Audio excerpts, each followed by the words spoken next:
Bonjour, belle rentrée à tous les enfants et également à tous les instituteurs et institutrices. Alors aujourd'hui, je voulais vous faire une vidéo parce que je commence l'école à la maison avec mon petit garçon qui a 8 ans, qui va avoir 8 ans bientôt et qui rentre en CE2. Alors donc, je voudrais vous accompagner pour ceux qui ont décidé également de faire l'école à la maison, peut-être avec la conjoncture actuelle.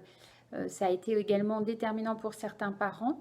Voilà ce qu'on a fait aujourd'hui, ce matin. Alors ce matin, donc c'était d'abord préparation des cahiers. Donc on décide pour chaque cahier quelle matière on va mettre et on colle une belle étiquette.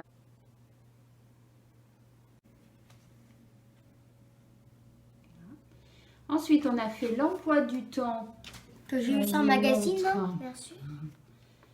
Où on a mis les matières qu'on allait faire ensemble. On a décidé un peu les jours où on allait mettre telle ou telle activité. Et ensuite, comme aujourd'hui, donc on devait commencer jeudi, on va faire de l'orthographe donc tous les matins.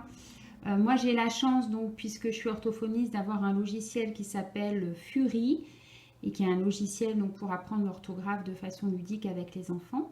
Et donc aujourd'hui, on a fait Fury. On a commencé donc Fury. Voilà, c'était Fury numéro 2. Et donc, on a travaillé sur les F. Et du coup, on va aussi profiter parce que mon enfant donc, est en CE2, mais avec quelques petits problèmes de graphisme. Donc aujourd'hui, on a fait, comme on travaille sur le son F qu'on va réviser, un peu d'écriture. Voilà, maintenant on en est aux maths.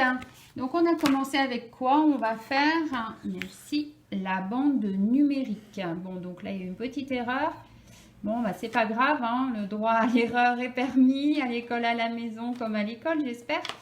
Et donc là, on va découper. Alors, c'était intéressant aussi puisque ça nous a permis aussi de voir une petite notion. C'était une multiplication. Il y avait 5 lignes de 7 cases. Combien font donc 5 fois 7? Donc, on a cherché, on a dû passer par, bien sûr, une addition. Donc, on a calculé tout ça. Et ensuite, on en a profité pour faire un petit rappel avec multiplication, la table des 5, facile avec Monsieur 5. On a lu la page avec Monsieur 5 qui rencontrait Monsieur 7 et qui malheureusement donc faisait peur aux ornithorynques. 5 fois 7 égale 35. Voilà, donc on a fabriqué la bande numérique et puis on l'a collée.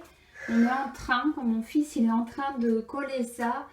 Donc là on fait ça dans une montée d'escalier. Bon, on verra bien l'usage parce que c'est le coin le plus propice dans notre maison. Voilà, alors notre dernier travail de la matinée, donc c'est le choix d'une poésie. Donc je lui ai proposé à mon fils 2 poésies. Je pense que c'est important de laisser l'enfant choisir. Et donc il a choisi, en fait la plus courte, Poème du cartable rêveur. Donc là je lui ai écrit sur le tableau pour qu'il puisse après recopier la poésie calmement pendant que là par exemple je vais faire à manger. Et après il illustrera à un autre moment cet après-midi. Voilà, donc après pour ce matin, c'était assez dense quand même. Presque 4 heures passées à travailler avec une petite récréation dehors. Et cet après-midi, ce sera plus ludique avec une petite promenade avec recherche d'objets, de choses de la nature, commençant par F, puisqu'on a fait le F ce matin. Alors tiens, pourquoi pas, comme idée. Et puis après, petite activité sportive, baignade, etc. s'il fait beau. Voilà. Allez, bon courage à tous et puis on se retrouve peut-être demain pour une petite vidéo sur la journée de demain.